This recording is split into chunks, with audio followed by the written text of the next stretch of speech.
Hotep. Hotep. What's going on, fam? Yeah, I'm good. Doing my best, family. How you doing? I'm all right. We're here on another episode of Blog Talk Radio. We're here with a student teacher of the master teacher, Paa Nabab Yaanuwn, Sobek Dotson. Yep. Glad to be here as always. I had grabbed a scroll from the master teacher, and it's coming out of the book of Let's Set the Record Straight. And there was one question. It says, what are historians' beliefs on the first inhabitants of America? Okay, sure. Yeah, that is an excellent scroll. First, I do want to say, as always, thank you for having me. I am a student teacher of Paa Nabab Yaanuwn, who is the master of heaven and earth. And in that scroll that you're referring to, let's set the record straight. What happens is you have different versions of who were the first inhabitants of America. And we say historians because you're coming from the viewpoint of his story. He can only go back so far. So coming from their viewpoint, you have some modern historians who actually say things like the first inhabitants of America were the black asteroids, and then they only date back 30,000 years ago. However, if I could, I want to bring this to your attention. If you take that word, asteroid, and break it in half as a compound word, you actually get astra and then loid, from the astra meaning someone or thing that lives or inhabits Australia. Now, this is what they want you to believe, that indigenous people are actually aboriginals who live in Australia. However, that's no way that could actually be, because the aboriginals, if you see them, the indigenous people, they actually have blonde hair. And blonde hair is actually a sign of a regressive or recessive gene. You know, their features, on the other hand, they do stem from the New Guinea origin, which is from Africa. But that blonde, straight hair that they have, that would actually be a regressive gene. So what you're talking about, the original inhabitants, you would go back to the Olmecs. And the Olmecs had woolly or nappy hair, and then they would actually braid their hair. Australians don't have the flat follicles. Their actually hair, or their follicles, straight of 6 ether. And I'm going to go over 6 ether and 9 ether. But 6 ether for this, their hair has like an anchor or curl at the root of it. And then it grows out at a slant, and it lies flat on the surface of their skin. But the follicles of woolly or 9 ether hair, which is different from 6 ether, the 9 ether hair is actually flat, and it grows out to form a tight curl. And the hair is the key. It's simple and it's clear. It's like in the case of a baby, babies are born with straight or curly hair. But as they mature or get older, that's when their genes start to get stronger, and then their hair thickens. So the Australoids couldn't have been the indigenous people of America. Unless, of course, they're trying to say that the apes sailed over here or walked over to America, or are you admitting that Australia was once a part of Africa? So whichever way they try to, fit that in, there's certain realities that they actually, they have to face regarding that. But also, this information about the hair, the follicles, is also explained further in what's called our hereafter doctrine, or Wunuwap. It's a patarak that's called, it's called concentration. And from verses 17 to 23, you get more information on why the follicles of 6 ether hair and what's the importance of having follicles of 9 ether hair. So when you go to verse 17, yeah. So what is 9 ether and 6 ether hair, if you don't mind explaining that for a second? Oh, absolutely. What you have is different degrees of ether, and 9 ether is the most important strand of hair that you can actually have. And what happens is Pa Reye, or the sun, it loves your tightly curled spiral wabar hair, your 9 ether hair, your dark to black hair. It is our kinked, twisted hair, for they are like wired antennae or antennae.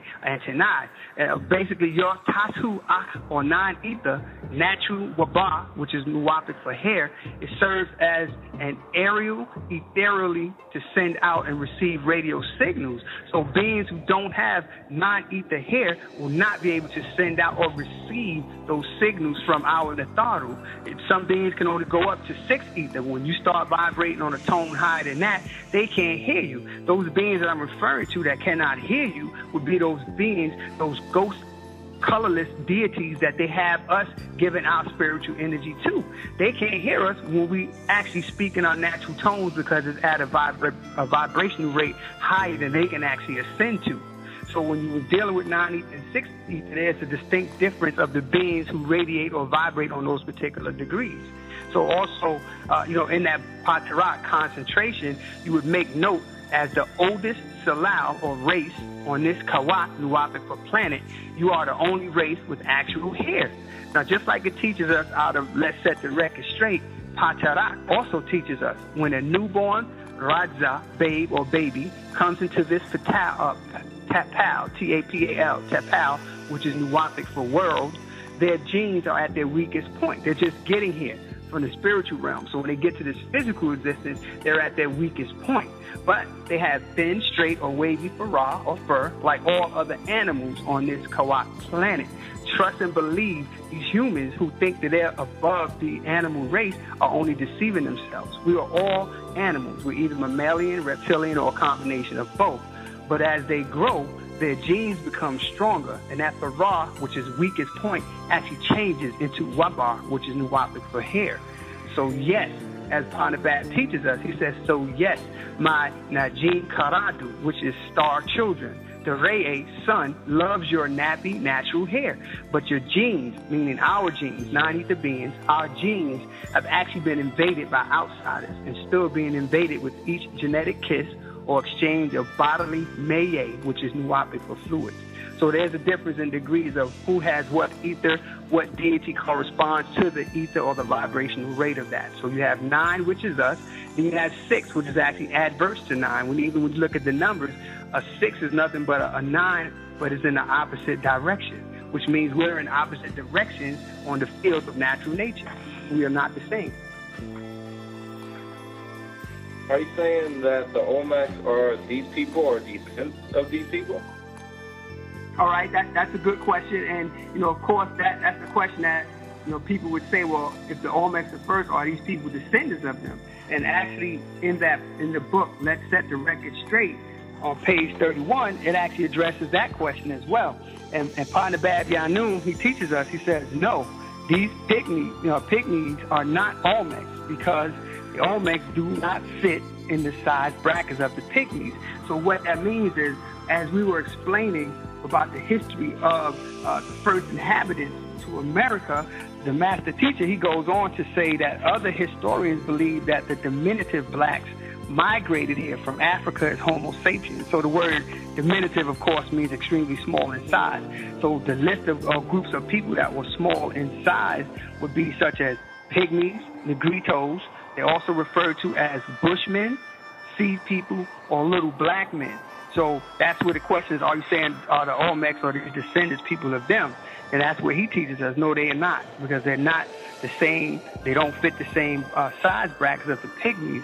Lucy, who's one of the oldest beings discovered, was actually 4 feet. So she would be considered a Pygmy because the height criteria is less than 5 feet.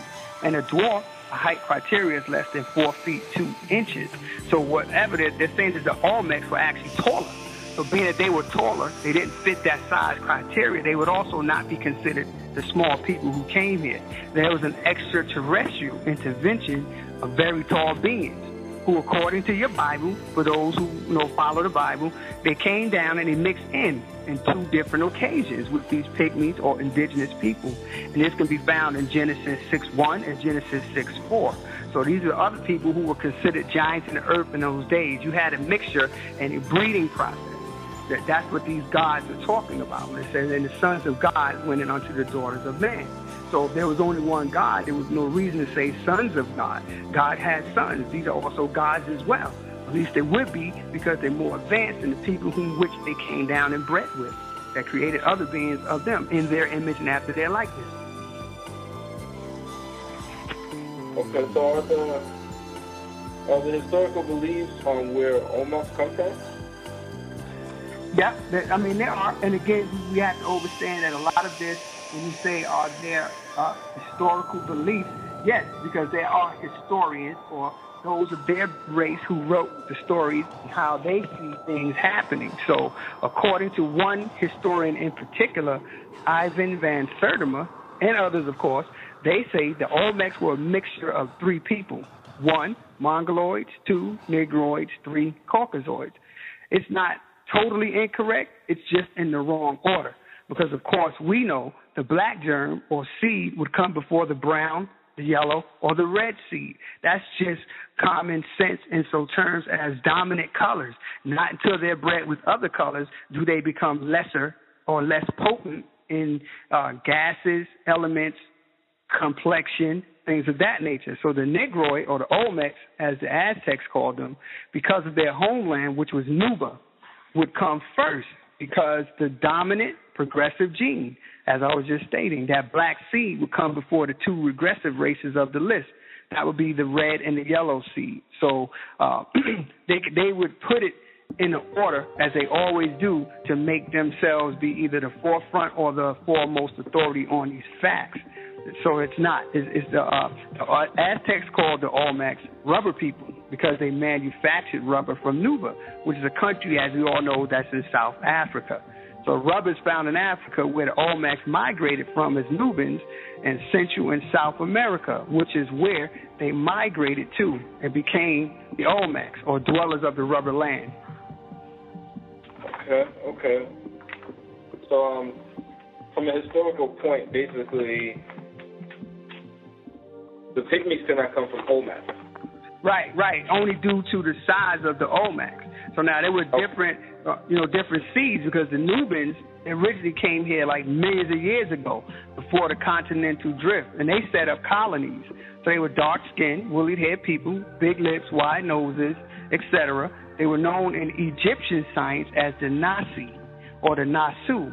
Then the Hexians under Hushin of the Shang dynasty, the yellow seed, or in Egyptian scientists again, the Namu. They came here, they mixed in with the Nubians. So all what you have is the Nubians were the root race. You also have the Pygmies, who actually go further, called the Ptahites. See what I'm saying? So they were even here longer than them. The Olmecs were a part of the original seed, that dark-skinned seed, but you got the Ptahites who actually were here even longer than that, because something had to come and mix in with the shorter beings to create that taller race. I got it. Yeah. Okay. I do have 3 other questions I grabbed from online. Okay. Yeah, the first one I got was, what does the phrase eat to live mean, and how does it relate to us? Okay. All right. That's a good question. You said the term eat to live. And if I'm not mistaken, just give me a second, but I'm pretty sure I read that in what's called the Master Secret series number 1. And that one is called The Birth of Earth and the Matrix. So if we go to that same scroll, again, it's the Master Secret series number 1. And I believe it starts in verses 47. If you want to understand the phrase of eat to live and how it relates to us, it begins with verse 47. It says, the Caucasus or Caucasoid race and their helpers of sub-races, they grafted tabial, which is Nuwapic, for natural food, into mankind synthetic Baharat foods. The Sharab bat drinks, smokes, and Jasad flesh. So what that's saying is these Caucasoid race, they came along and took what we would eat naturally, and they grafted it into synthetic foods. And so they have many of us, Negroids, eating, drinking, smoking, and breathing their fake, unnatural chemicals. So ZF, or fake edible food, targeted for you to eat. That's us. They target that for us to eat. So some call it fast food or processed food or genetically modified organisms, GMO. But they are designed to remove the natural substances created in each of us to protect our immune system. Now follow me. I'm going to take you where what eat to live means, but this is you have to understand what they're doing in order to understand how to combat that. So most fast food restaurants, they are established by the Caucasus or Caucasoids. You need to get approved by them to open up your stores, your businesses. They check your output to make sure it's not healthy and immune degrading. In other words, they try to make sure that they have junk to downgrade your DNA to junk. So the phrase eat to live is not about how much or how often one eats. It's about the natural intake. So they seek to reduce your immunity and slowly kill you, as they know they are dying themselves. But Mother Nature also has in her more substances for the original black people. Substances found in what is naturally grown on the planet.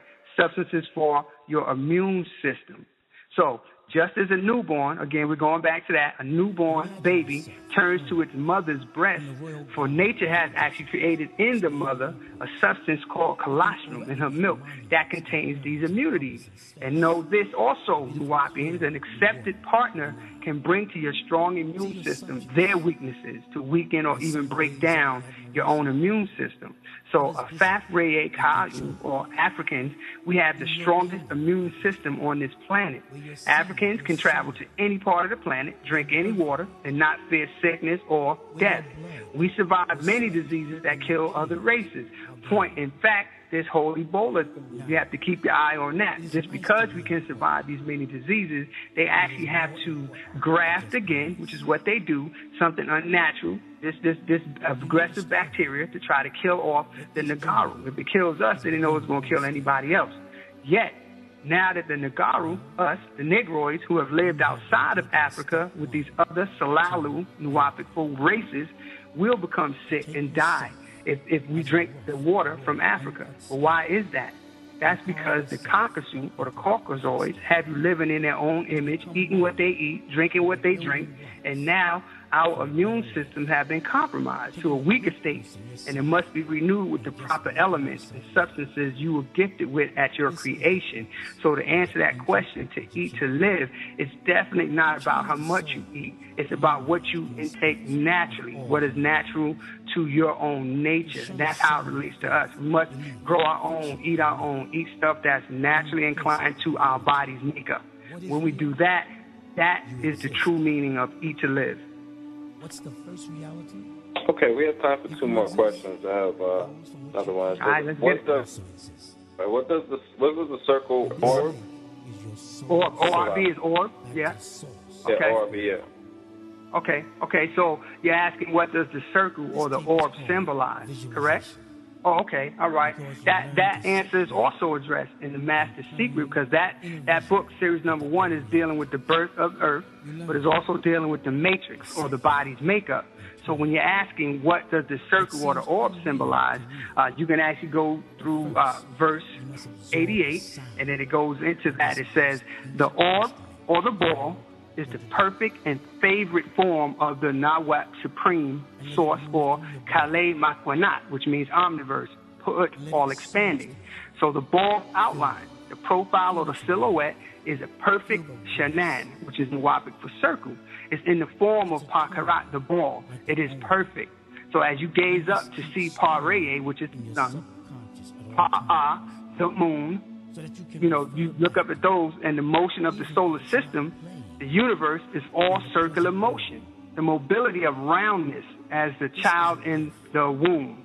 So the round or circular motion transforms the cube, so that the round or circular motion transforms the cube also into an orb. So even the motion of this circular solar system will transform other shapes into an orb. So you have 1, time, which is dark hole, 2, space, which is dark matter, 3, material, which is dark energy.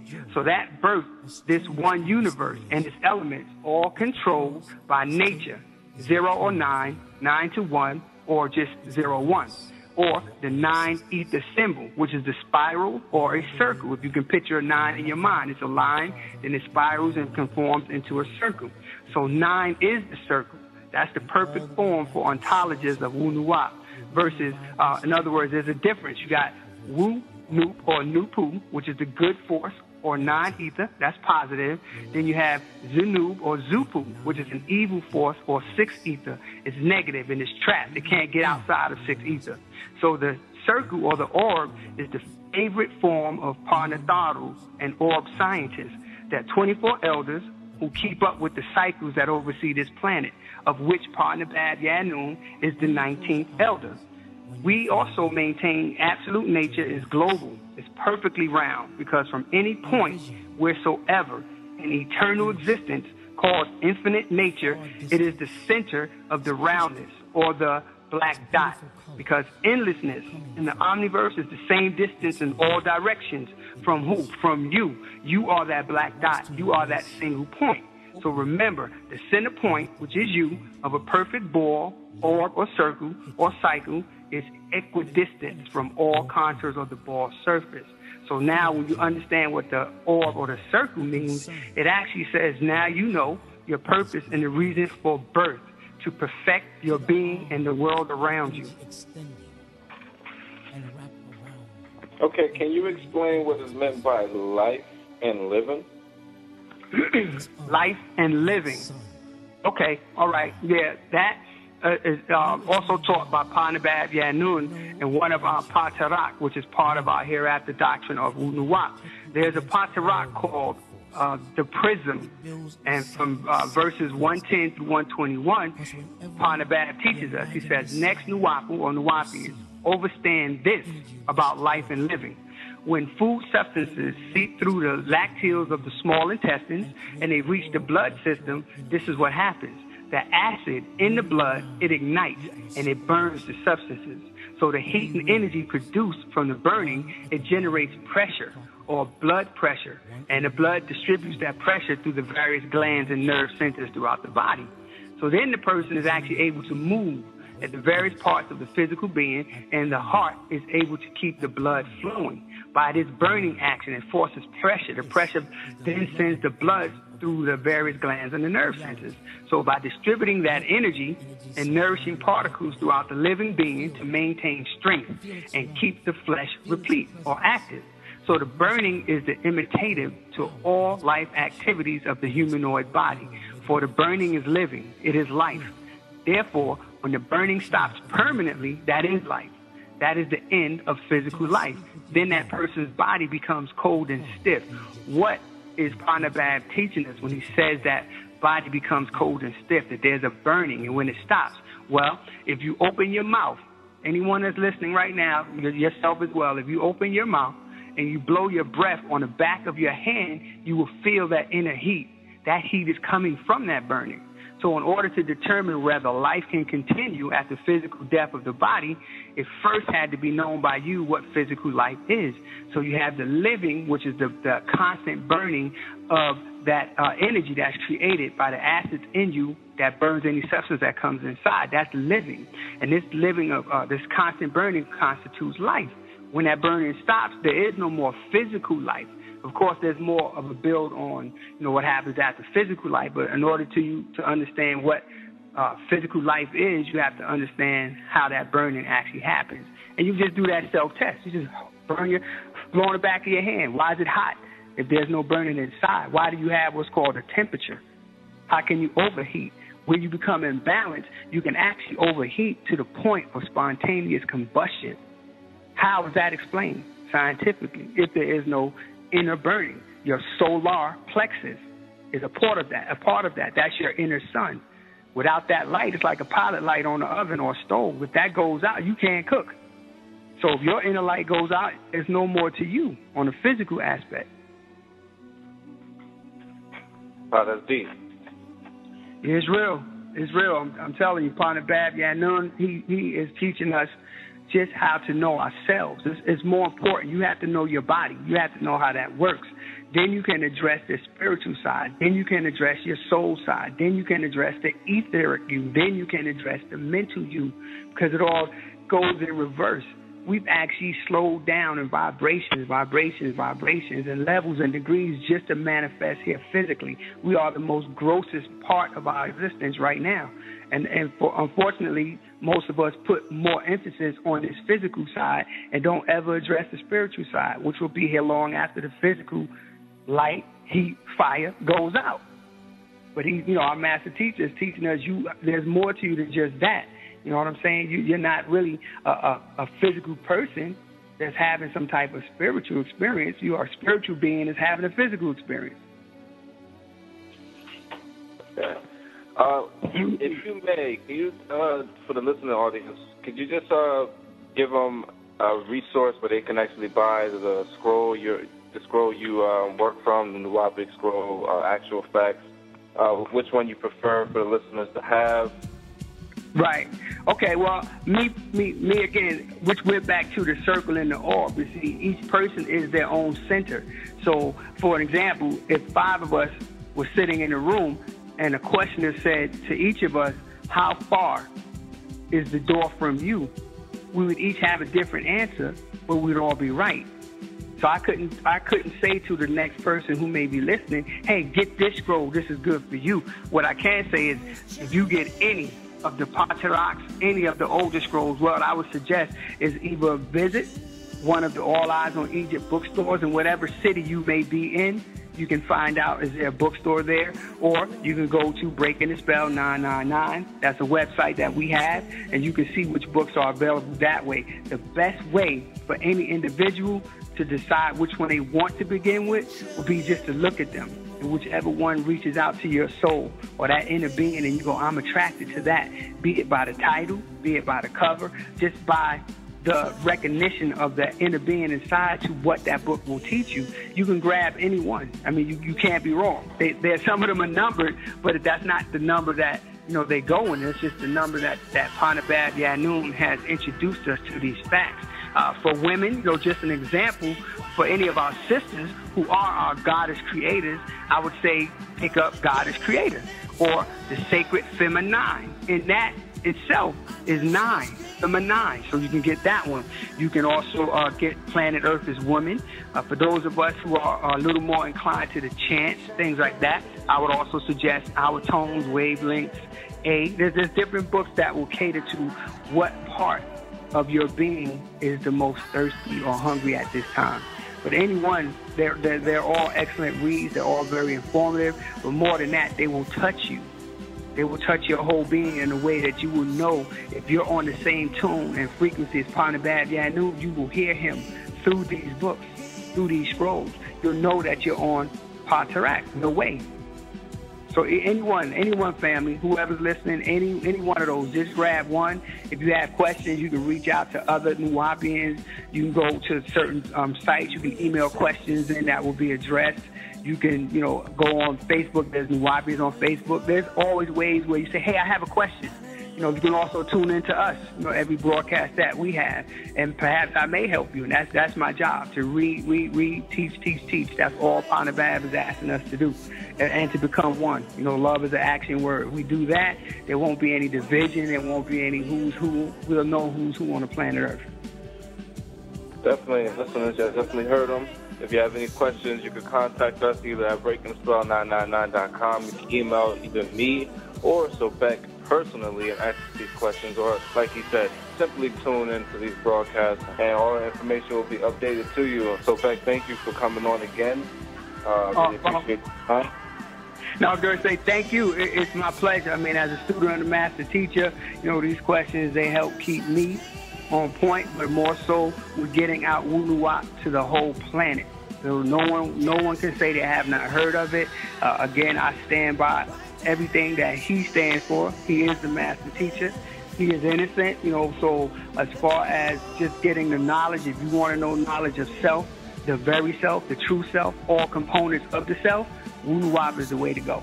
Thank you again, brother. I really appreciate you having me on.